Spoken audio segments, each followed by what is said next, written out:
Murakaza neza kuri One Focus Africa. Uyu munsi mbahaye ikaze mu kiganiro gishya kigiye kujya gitambuka bakita Why This, aho turebera hamwe ibigendanye na industry turimo, business, technology ndetse na education, tuganira ku ngingo zitandukanye. Turi kumwe n'abatumirwa batandukanye, nkaba nari njyenyine ndi kumwe na mugenzi wanjye Teto Ziela.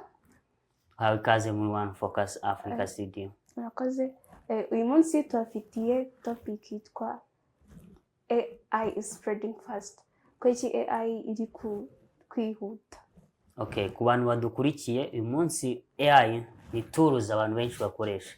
Ese ku ruhande rwawe AI ifata gute, uyikoresha gute, cyangwa ikumara iki muri rusange? So AI tugereranyije n'ibihe bya kera, AI itaraza, undi habanje kuzaho ibintu byo kwandika no gusoma, ariko nyine biriya bintu kugira ngo abantu babashe kubigeraho byasabye igihe kirekire cyane. Hahita haza amamashini atangira gusimbura abantu bagiye batandukanye, ndetse banagira n'ubwoba nyine yuko nta kazi bazongera kubona, ariko bahita biyadapta.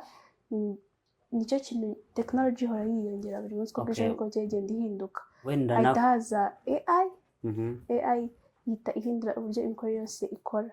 Naguciye mu ijambo, ubundi kuri wowe AI ni ikihe kibazo wari ufite uyu munsi iri gusolvinga ku ruhande rwawe? N'abadukurikiye batubwire ikibazo AI yasolvinze mu buryo bayikoresha ku munsi ku munsi. Okay, nkomerejeho ku byo natangiye mbere mvuga, AI yaje ikemura ibintu byinshi. Icya mbere yatumye akazi kihuta, akazi twara kihuta, bigenda neza. And another thing, yatumye learning, kwiga. It's not about n'abantu bayikoresha mu gucitinga. Yatumye kwiga bigenda bimera neza.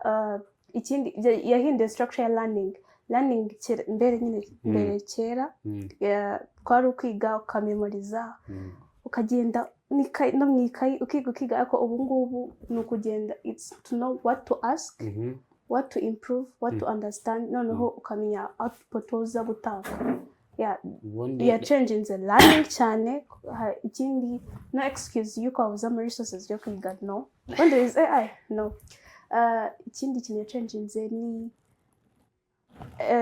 complex things. Yafashije ama business akomeye ari huge ku processing information zabo ziri huge. Okay, wenda tugereranyije reka turebe ku rubyiruko, abantu bakiri muri secondaire even na kaminuza, abenshi barazikoresha. Reka tugere nko muri exam, abo tubeshye batureba kuri kamera, reka baze kutubwira umunsi hari abantu bajya muri exam cyangwa n'ahandi exercise. Okay, we use AI so to make my everything so even ndaza gukoresha AI kugira ngo ibintu byanjye bigende neza. Say which advantage for that and which disadvantage for that? Advantage for that, nkuko navuze bwa mbere, navuze ngo ubu learning, it's not memorizing. Okay.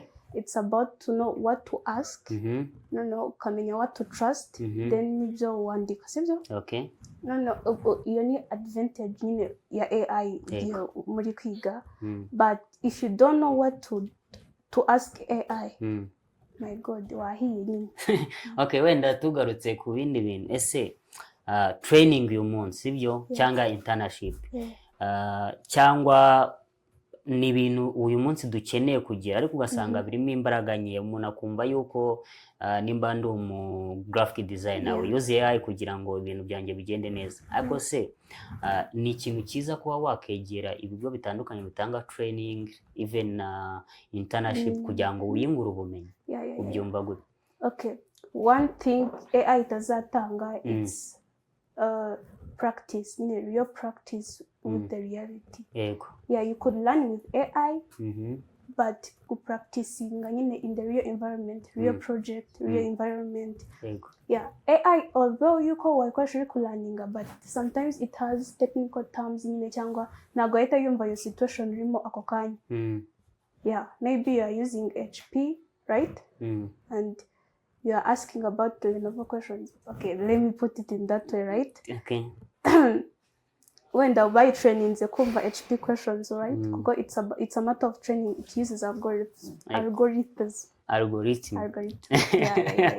Okay, Sorry. so wenda hari ikindi kintu Yeah. wenda dushobora kugarukaho cyangwa turebe ese uyu munsi AI nubwo abantu bayikoresha ku munsi ariko AI hari ikintu itazasimbura, human emotions. Ibyo turabyemeranyaho. Ikindi ntago creativity, art, ntago cya music and everything, uburyo the entrepreneurship for creating a job, mu by'ukuri ibyo ntabwo so your general idea understanding. Ikindi fasha no improvinga ikagira smooth ikayishyira on another level but not all. So bivuze ngo abantu bavuga yuko igiye gusimbura so ni ibintu kuri ku ruhande rwawe sino totally ahubwo so njye nkurikije nanone buri uko mbyumva numva yuko buriya ku bantu bakeneye kugira begera ibigo bitandukanye bishobora kubereka how technical terms n'uburyo zikoreshwa. Wenda mbwira n'abantu kuri little skills mfite kuri kuko nanjye ndayikoresha so I'm the human. So ikindi kuko nyizi nanjye bite n'ubumenyi mfite so my concerned nkagerageza guhuza n'ibyo mfite nkayihereza. Hari uburyo ushaka gucatingamo AI so iyo part irahari cyangwa kuri ugiye kuri cyo which one? Uburyo ushaka kubikoresha ni hari chat isanzwe cyangwa project. Okay, so ubwo abantu n'ubundi bagire ako babonyeho.